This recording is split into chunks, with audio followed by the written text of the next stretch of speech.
యాక్చువల్‌గా అసలు మన వరల్డ్‌లో ఏం జరుగుతుంది అసలు?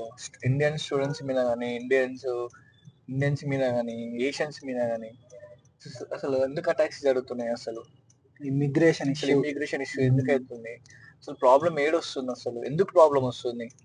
మొన్న అసలు ఏందనేది మొత్తం డిస్కషన్ చేద్దాం ఈరోజు మనం ఈ వీడియోలో.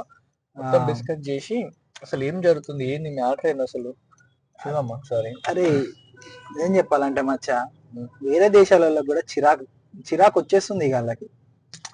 ఎందుకంటే మొన్న యూకేలా అవును 1.5 మిలియన్ ర్యాలీ చేసిర్రు.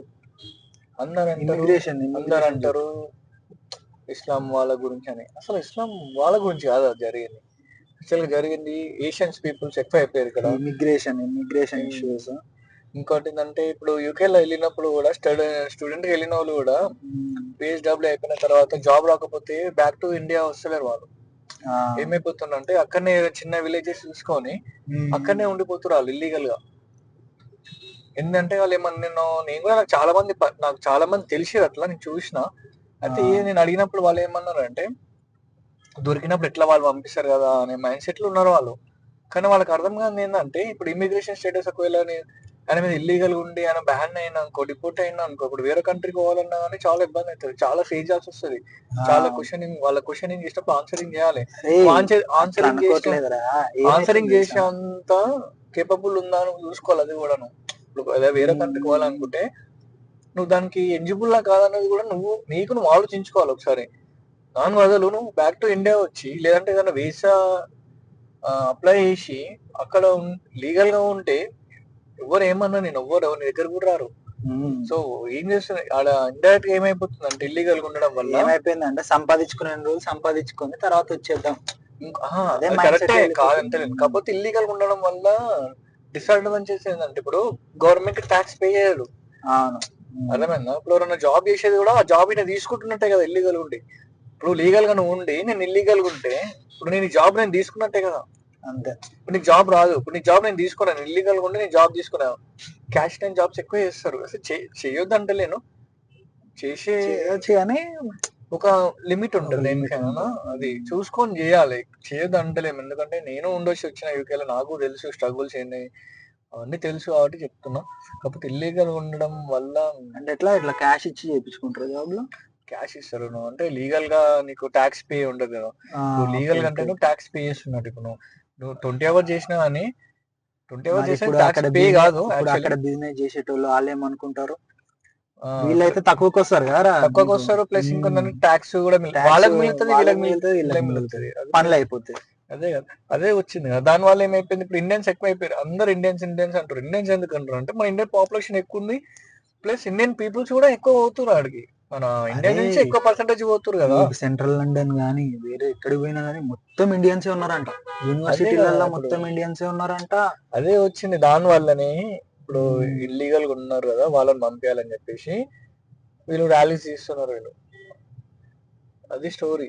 ఆస్ట్రేలియాలో జరుగుతుంది, యూకేలో జరుగుతుంది, న్యూజిలాండ్ లో జరుగుతుంది, జర్మనీలో జరిగింది, కెనడాలో జరిగింది, యుఎస్ లో అయితే ఇంకా చెప్పాల్సిన అవసరం లేదు, అందరు తెలిసిన విషయమే. మన వాళ్ళు కొంచెం మెయింటైన్ చేయడం కూడా వస్తలేదు. అంటే మెయింటైన్ చేయడం అంటే అట్లా కాదు, ఉంటది కదా వాళ్ళకు కూడా మన కంట్రీలో వచ్చి మనకే లేకుండా చేస్తున్నారు. అదే అయిపోయింది ఇప్పుడు. ఇంకోటి ఏంటంటే యూకేలో ఏమైందంటే ఏ టౌన్స్ చూసినా మేజర్స్ ఆల్ ముస్లిం పీపుల్స్ ఉన్నారు. అట్లా అని చెప్పేసి ముస్లిమ్స్ వాళ్ళని నేను వ్యతిరేకం చేయడం కాదని వాళ్ళకి అనిపిస్తుంది కదా. ఇప్పుడు నేనే ఉన్నా, నేను నాది తెలంగాణ, నేను ఆంధ్రలో పోటీ చేసి నేను గెలిచినాను అనుకో, వాళ్ళకి ఏమనిపిస్తుంది, ఎవడో వాడు వచ్చి ఈడ పోటీ చేసి ఇలా గెలుస్తుండో అని వాళ్ళకి ఒకటి ఎలా కాకపోయినా రేపైనా వస్తుంది కదా. సేమ్ అదే అవుతుంది ఇప్పుడు ఆడ. దాని వల్లనే అంత నొల్లీలు గొడవలు. ఇక్కడ నుంచి పోయి అక్కడ మైగ్రేషన్ చేసుకొని మళ్ళీ అక్కడ పాపులేషన్ హైలైట్ అయింది. ఇంకోటి ఏంటంటే వాళ్ళు తెల్లోళ్ళు మన దగ్గరకు వచ్చి కాలనైజ్ ట్రై చేసిళ్ళు, కాలేదు. మన వాళ్ళు అక్కడ మొత్తం దండయాత్రనే. కానీ అదేమైతే ఎఫెక్ట్ అవుతుంది అందరికి. కొందరు చేసిన పరిస్థితుల వల్ల అందరికి ఎఫెక్ట్ అవుతుంది కదా. అది అరే ఇది మన ట్రంప్ గారు కూడా చేస్తుందంట. ట్రంప్ ఏమైపోయిందంటే H1B వీసా చేంజ్ చేస్తున్నా అన్నాడు. అంటే నో మోర్ డిప్స్ అంటున్నావు అంటే, డిప్స్ అంటే లక్కీ డిప్ లాగా డిప్స్ లేదా H1B ఎట్లా మరి ఎలిజిబుల్ నీ వర్క్ టాప్ ఎక్స్పీరియన్స్ 1000 నీకు టాప్ 1000 పీపుల్ ఎట్లా మరి ఎట్లా H1B H1B ఏంటంటే ఇప్పుడు నీకు స్కిల్స్ హై స్కిల్స్ ఉండడం, హై హై లెవెల్ సాలరీస్ ఉండడం, వాళ్ళకు ప్రయారిటీ ఇస్తుంది హై నుంచి లో వరకు. అట్లా చేస్తే ఇప్పుడు ఎక్స్పీరియన్స్ ఉండదు, చదువుకొని స్టడీస్కి వెళ్తారు, వాళ్ళకి ఎక్స్పీరియన్స్ ఉండదు, వాళ్ళకి ఎట్లా వస్తుంది ఇప్పుడు H1B సర్వీస్ ఎట్లా వస్తుంది వాళ్ళకి? రాదు కదా. ఇప్పుడు నేను ఎవరిని వెళ్ళొద్దని చెప్తలేను, కాకపోతే చూసుకొని బ్యాక్గ్రౌండ్ రీసెర్చ్ చేసి అందరూ ఫోటోలు పెడతారు, వీడియోలు తీస్తారు, బాగా అనిపిస్తుంది చూడడానికి, కానీ దాని బ్యాక్ ఎండ్ చాలా ఉంటది. అసలు డార్క్ సైడ్ చూసి వెళ్ళండి, ఏడికి వెళ్ళాలనుకున్నా డార్క్ సైడ్ చూసి వెళ్తేనే కదా రియాలిటీ ఏందని. ఇది జపాన్ కూడా వీసాస్ ఓపెన్ చేసిందంట, 5000 రూపీస్ మన ఇండియన్స్ కా? ఇండియన్స్. జపాన్ ఫిన్లాండ్ కూడా ఉందంటారా? ఇప్పుడు ఏ కంట్రీ బాగాలే, ఇప్పుడు నన్ను అడిగితే ఏ కంట్రీ బాగాలే. ఇండియాలో ఉండి ఇంట్లో పేరెంట్స్ దగ్గర ఉండి పేరెంట్స్ ని చూసుకొని ఉన్నదో లేదో తిని ఉంటే వాళ్ళు ఆనందంగా ఉంటాం, మనం హ్యాపీగా ఉంటాం. అదే మనం దేశం పోతాం పోవద్దంటలే, మేము పోయొచ్చాం కాబట్టి మనకు తెలుసు. ఏంటంటే పోయినా కానీ సరే, నువ్వు లీగల్గా ఉండి నువ్వు లీగల్గా చేసుకొని నువ్వు అన్ని కరెక్ట్ ఉండి ఎవరికి నీ వల్ల ఎవరికి ప్రాబ్లం లేకుండా, ఎవరి వల్ల నీకు ప్రాబ్లం లేకుండా నీ అంతలో నువ్వు ఉండి చేసుకుంటే ఏమైతుంది? ఏం కాదు. నువ్వు వెళ్ళు 5 years ఉండిరా, పైసలు సంపాదించుకొని రా, ఆడికి పైసలు తీసుకొని రా, మన ఎకనామీ కూడా పెరుగుతుంది, మన జీడిపి కూడా పెరుగుతుంది, అక్కడి నుంచి పైసలు రిమిటెన్స్ ఇన్కమ్ పెరుగుతుంది, మనకు కూడా పెరుగుతుంది. అది కూడా ప్లస్ పాయింట్స్ మనకు. అరే మాక్సిమం అక్కడ పోయేటోళ్ళు అందరూ ఏమనుకొని పోతారు తెలుసా?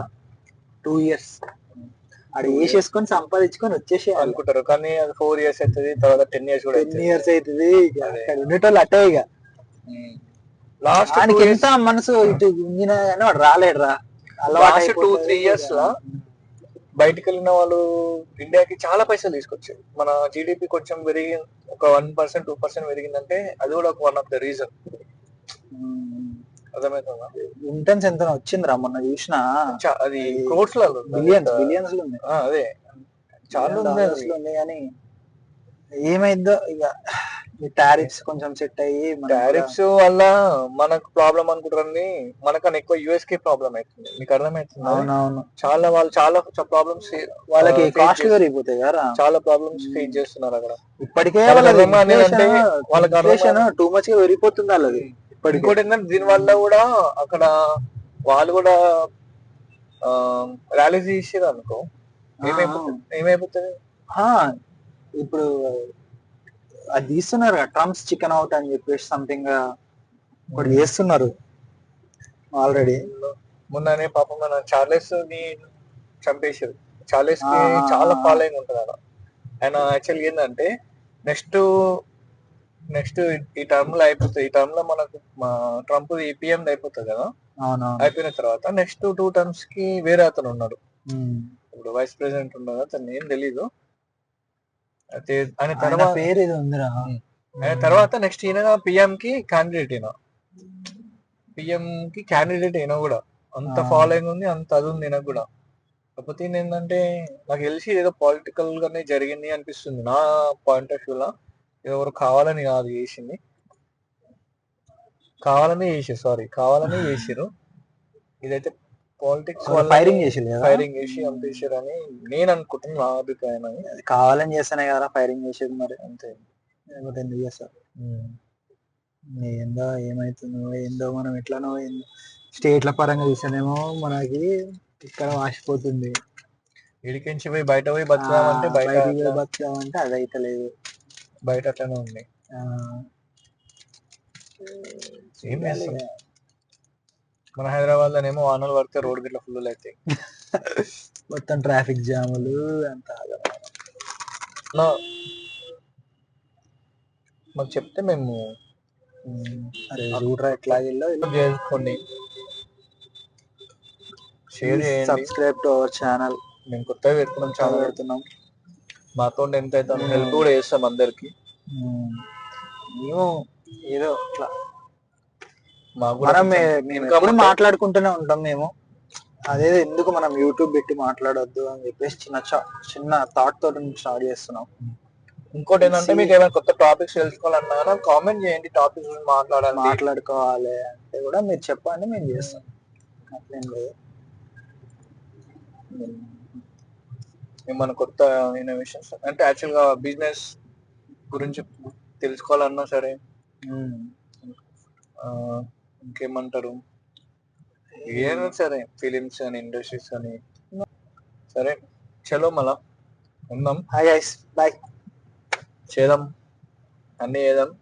సబ్స్క్రైబ్ అయితే చేసుకోండి ఫస్ట్, తర్వాత లైక్ చేస్తున్నాం, తర్వాత షేర్ చేయండి, సబ్స్క్రైబ్ చేసుకోండి, 10 మంది చెప్పండి. ఆ 10 మంది ఇంకా 10 మంది చెప్తారు, ఆ 10 మంది ఇంకా 10 మంది చెప్తారు. చలో మళ్ళా బాయ్. Right, bye guys.